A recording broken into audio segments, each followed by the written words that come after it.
تاسو دې پښتنو ته وګورئ په دې ټکي به اوس بیا ښه پوهېږئ ځکه چې پښتون قوم یو مزیدار قوم دی که نه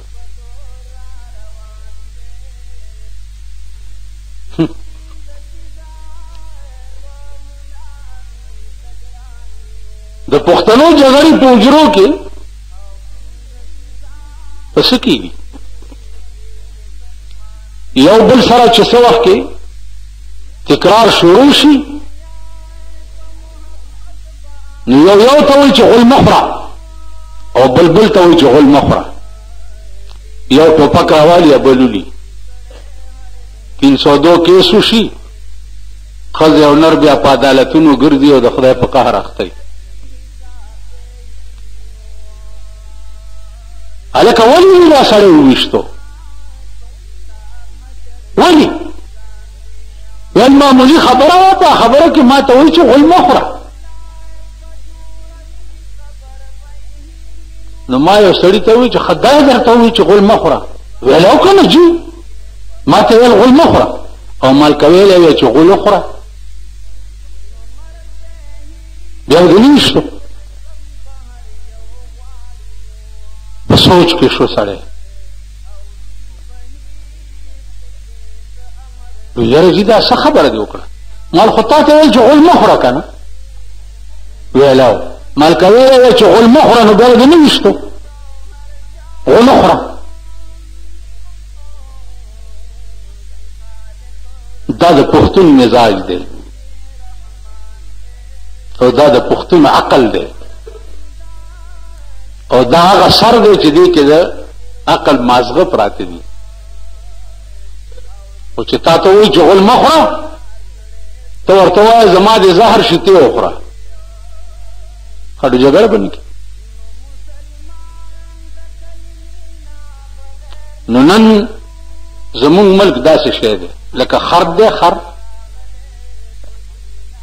چې څه وخت کې ودرېږي ته رستو نه ټېله ورکوه ته بیا مخکې زور کوې دی به رستو زور کوي ته زور کوه دی به مخکې ته زور کوې دی به رستو زور کوي نن زمونږ دا مزاج تاسو وګورئ د دنیا په تاریخ کې داسې کلیش چې کله نه دنیا آباد ده نو تر ننه پورې به نه شوی لکه کم کلیش چې نن په پاکستان کې شروع دی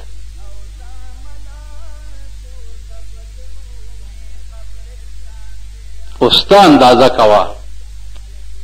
چې د پاکستان د عدالتونو دا حال شو چې چانه موږ د انصاف توقع کوو چې دې ځای کې به ما سره عدل کیږي او انصاف به کیږي نن هغه د عدل مالکان یو ته وایي چې ته نه پوهېږې او بل ته وایي چې ته نه پوهېږې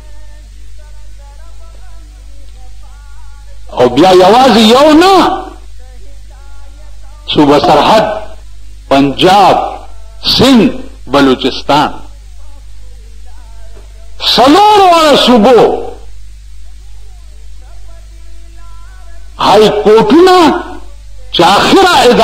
اداره ده د انصاف او سپریم کورټ چې د هغې نه ورپسې پاس اداره بله د انصاف نشته نن ہائی کورټونو کې وګوره او سپریم کورټ وګوره څه حال پکې جوړ دی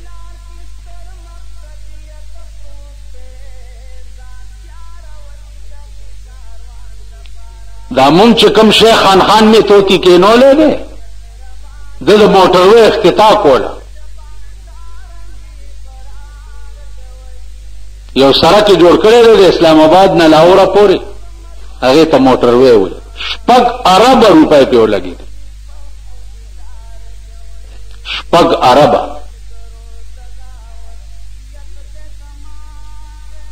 په دې به څوک تېرېږي موټرو والا شاهان خلک چې پیدا خپل کلی ته ځي په خپلو خپو ځي هغه ته د کلي د سړک مهرباني په دې ملک نه کېږي او د شاهانو ګذر دپاره چې شاهان په موټر کې په خیریت سره پې تېرېږي او 120 کیلومیټر به د هغې رفتاري د هغې دپاره 6 اربه روپۍ ولګېدې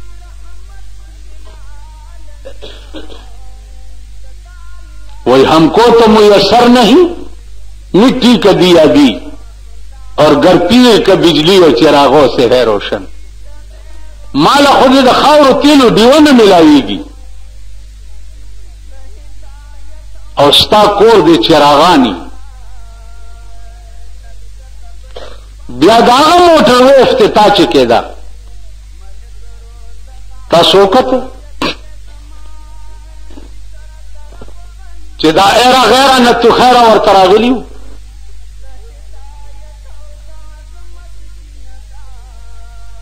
او کوم زنده‌باد چغې والي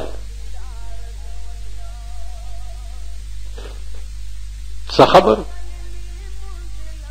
پکار خداو چې دې ملک ته د موټر وې ضرورت و مونږ خدا پوهېږو چې حضرت عمر به په خپل دور حکومت کې وي چې که د دریای دجله په غاړه یو سپی د تندې مړ شي نو به خدای تپوس د حضرت عمر نه کوي سپی د تندې مړ شي نن لکونه خلک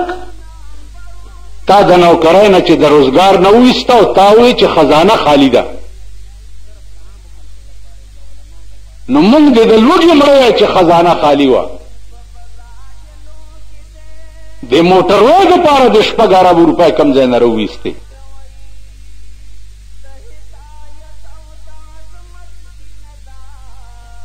تاسو ټول د کلو خلک یې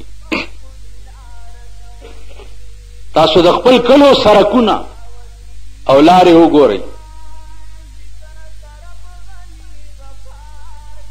راشئ دا لنډي ارباب روډ باندې زه اوسېږم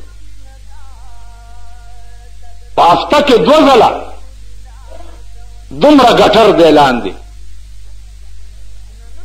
بندي او کټکولیانې ورته ساتلي دي په هغې کندې کني او ګټر کولو شي بیا هفته پس بیا بندي بیا کولو شي بیا بندي دا 1 میل سړک دی که منبر ته یې الله دې په ښه ورځ پسې ړوند کړي ښه ورځ دې خدای ورته نه ښیي دغه منبران خو د دې صدرم دي که ما به بلکل جړلی نه وی لیکن که زما غوندې لار په مال روډ هم وی زما غوندې لار په فورډ روډ هم وی زما غوندې لار په صدر روډ هم وی زما غوندې لار په شامي روډ باندې هم وی ما به نه جړل کومو ځایونو کې چې شاهان اوسېږي دا قوم د خدای په غبرګو سترګو ړوند کړي چې په ټپو کښېني په مال روډ چې کوم په سړک باندې بوټي دي په فورډ روډ چې په سړک باندې کوم بوټي دي هغې دپاره کنټونمنټ لارۍ ساتلي دي او د لارۍ رستو د اوبو پیپ لګېدلی سړک سره بوټه سره روانې او اوبه پې لیدلي دي که نه دا شی هم چېرته په پېښور کې لیدلی دلته خو که ووایي چې ټیوبویل خراب دی بمبه نشته کمیټۍ ته به صاحبه 15 کروړه درخواستونه کوي چې لارۍ راولېږئ اوبه نشته جوماتونو کې نشته پلانې نشته دې ملک ته یو څه د صدر خدمت ضروري دی او هغه ضروري ځکه دی چې په هغې باندې غټان او امبرسرۍ میخې اوسېږي ته څه شی ستا ښځه د خدای ګړنګ کې وغورځئ په لاره ځي چقړو کې د خپه ماته شي د زوی د خپه ماته شي ته څه